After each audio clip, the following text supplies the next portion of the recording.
దేవుని మందిరంలోనికి వస్తే ఇలా ఉండకండి, దయచేసి ఇలా ఉండండి. ఎలా ఉండకూడదు?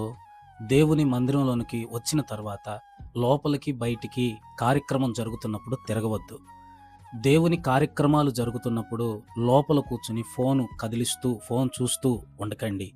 వాక్యం ప్రకటిస్తున్నప్పుడు, దైవ కార్యం జరుగుతున్నప్పుడు నిద్రపోతూ ఉండకండి.